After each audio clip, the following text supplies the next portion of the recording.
मेरा नाम जोगेंद्र ढोल, प्रधान all Haryana road worker union, registration number 1947, Rohtak depot, सदस्य joint action committee.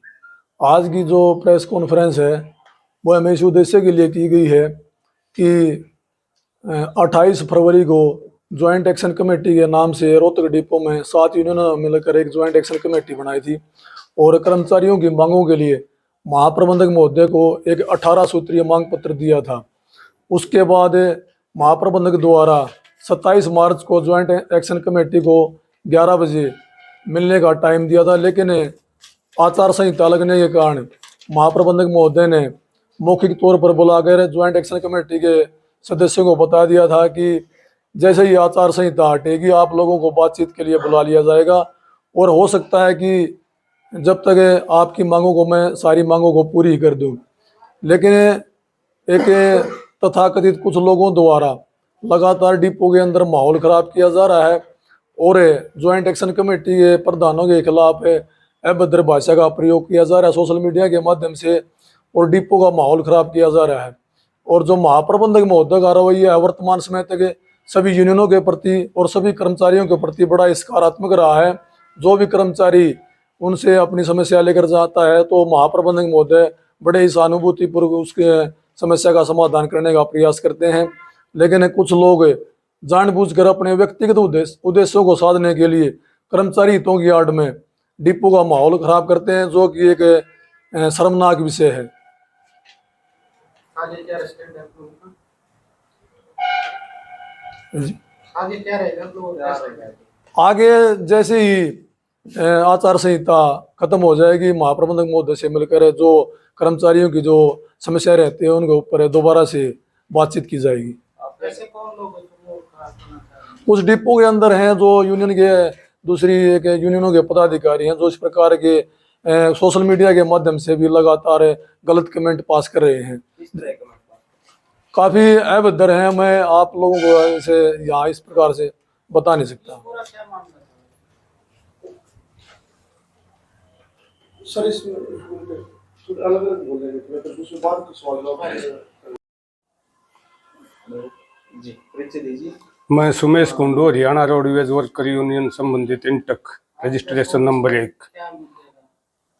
Rohtak joint action committee Rohtak depot से वरिष्ठ सदस्य। प्रेस वार्ता क्यों की गई? आज ये प्रेस वार्ता इसलिए की गई है कि ज्वाइंट एक्शन कमेटी ने ये जो पीछे दो चार दिन पहले जो दूसरी यूनियनों ने जो वीडियो कॉन्फ्रेंस करी है उसमें कुछ गलत बातों से और महाप्रबंधक के रवैये को खराब बताते हुए उन्होंने कॉन्फ्रेंस करी है, लेकिन ऐसा नहीं है क्योंकि उन्होंने मांग पत्र चलो दे रखा होगा लेकिन वो अलग अपना यूनियन का अलग ट्रेड लाइन है, हमारी अलग है। जो joint action committee Rohtak depot से है उसमें 7 यूनियन शामिल हैं।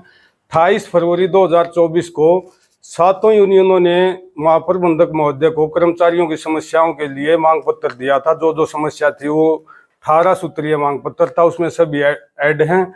और उसके बावजूद महाप्रबंधक ने 1 महीने का समय दिया। 27 मार्च को महाप्रबंधक महोदय ने बातचीत के लिए बुलाना चाहा, बाकायदा लेटर जारी कराया सभी 7 यूनियनों को, लेकिन आचार संहिता के लगने के कारण महाप्रबंधक महोदय ने उसको पोस्टपोन कर दिया बातचीत के लिए। तो फिर हमारी सभी 7 यूनियनों ने मीटिंग करके महाप्रबंधक महोदय से 27 मार्च को ही मिलना चाह। क्यों भाई पोस्ट के लिए बातचीत तो कर सकते हैं लेकिन मांग पत्र पे नहीं, वैसे तो बातचीत कर सकते हैं सामूहिक तौर पर।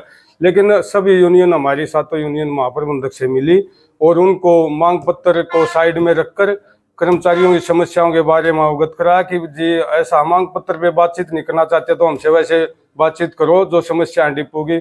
वो बोले महाप्रबंधक महोदय बोले तो भाई बताओ। बोले जी ऐसे ऐसे है, कुछ नाइटें हमारी जो एससी गाड़ी चल रही हैं उनका टाइम टेबल जो है ना ठीक कराया जाए क्योंकि गर्मी का समय आ रहा है और वो गाड़ी बंद है पीछे से कुछ दिनों से, उनको चलाया जाए। वो नाइट की सर्विस भी चलाई और उनका टाइम टेबल फिक्स किया जाए।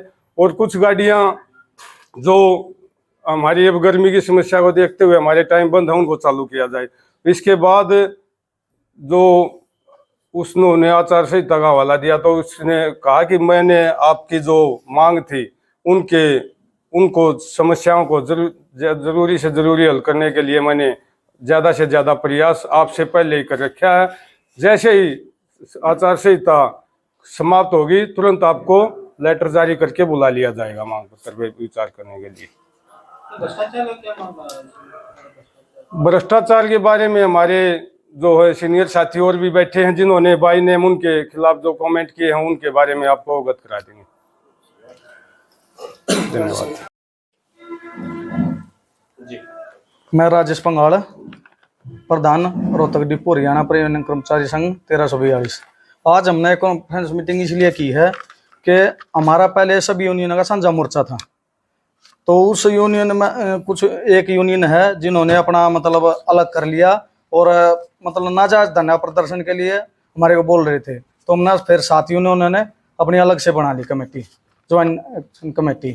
तो उसमें अब वो इसीलिए भ्रष्टाचार कर रहे हैं जीएम साहब के लिए, या हमारे जो नेता हैं उनको भी बदनाम कर रहे हैं कि वो काम नहीं कर रहे। और इसमें महाप्रबंधक जी ने मतलब कहीं भी लगा सकते हैं, वो काम तो काम है, इसीलिए हमने ये कराया। इसमें कोई भ्रष्टाचार नहीं है। जीएम साहब हैं जो हमारे महाप्रबंधक है, वो अपने सभी कर्मचारियों के लिए अच्छा काम करते हैं और सभी यूनियनों को सुनते हैं पर्सनली। मेरा नाम अमित मेहराणा, प्रदेश अध्यक्ष हरियाणा परिवहन कर्मचारी संघ 1342 JKMS, ज्वाइंट एक्शन कमेटी सदस्य रोहतक डिपो। आज जो हमारा प्रेस वार्ता का जो मेन मुद्दा है, 29 तारीख को हमारे रोहतक डिपो के एक यूनियन है जो पहले सांझे मोर्चे में थी, उन्होंने प्रेस वार्ता की थी। उन्होंने महाप्रबंधक महोदय पर भ्रष्टाचार के आरोप लगाए थे और मेरे ऊपर भी भ्रष्टाचार के आरोप लगाए थे। और महाप्रबंधक महोदय को उन्होंने हमारे प्रति जो ड्यूटियों का मामला है कि ड्यूटी महाप्रबंधक महोदय के अपने साथ रखते हैं, ऐसा कुछ भी नहीं है। हमारी जो ड्यूटी है महाप्रबंधक महोदय जो लगाते हैं, सीनियर कर्मचारी होने के नाते लगाते हैं। मैं 2008 का बैच का कंडक्टर हूं और वो जो साथी हमारे ऊपर आरोप लगा रहे हैं वो 2018 बैच के हैं। और इसलिए महाप्रबंधक महोदय हमारी जहां भी ड्यूटी लगाते हैं हम अपनी पूरी ड्यूटी करते हैं, और महाप्रबंधक महोदय कल अगर हमारी मार्ग पर ड्यूटी लगे वहां भी हम करने के लिए तैयार हैं। और रही भ्रष्टाचार की, डिपो में ऐसा किसी प्रकार का कोई भ्रष्टाचार नहीं है। ये सारे आरोप मनगढ़ंत बेबुनियाद है। हम तो जो हमारे साथी व्हाट्सएप पे सोशल मीडिया पे हमारे को बदनाम कर रहे हैं, हम डिपो कर्मचारियों से हाथ जोड़ कर अपील करते हैं इन अफवाहों पर ध्यान न दें और डिपो में विभाग हित में काम करें और किसी के बहकावे में न आए। हमारी बार बार यही अपील है। भ्रष्टाचार के आरोप ये लगा रहे हैं जीएम साहब के साथ मिलकर वाटर कूलर खरीद लिए जीएम साहब ने, और जो जिनका प्राइवेट समिति वाली बसों का है और किलोमीटर स्कीम वाले जो कि बिल्कुल निराधार है, उनका कोई महत्व नहीं है। आरोप जो थे आप पर भी लगे थे कि जो आवास है यहाँ पर वो आपके मिली भगत करके आपको 1 महीने पहले वो आवास दे दिए गए, बल्कि जो कर्मचारी थे वो 1 साल से फॉर्म भर रहे हैं उनको नहीं मिले, वो क्या मामला? ऐसा है, ये जो मेरा पर्सनल मामला है, आवास का ऐसा होता है डीसी साहब की अपनी खुद की पार होती है, वो किसको देना चाहे किसको नहीं। बहुत से कर्मचारी, बहुत से विभागों के कर्मचारी लाइन में होते हैं, लेकिन वो उनका अधिकार क्षेत्र की बात होती है। वो इसमें ना मेरा कोई पर्सनल वो है ना किसी और कर्मचारी का है।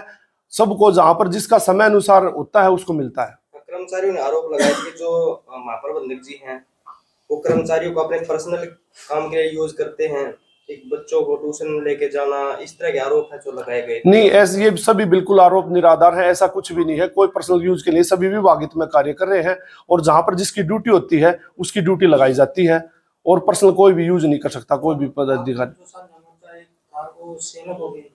हम साझा मोर्चा से अलग नहीं, हमारा साझा मोर्चा अब भी है, स्टेट का साझा मोर्चा अब भी है। हमारी डिपो की जो साझा मोर्चा कमेटी थी उसमें एक यूनियन चली गई और बाकी सभी यूनियन एक साइड है, 6-7 यूनियन वो एक साइड है।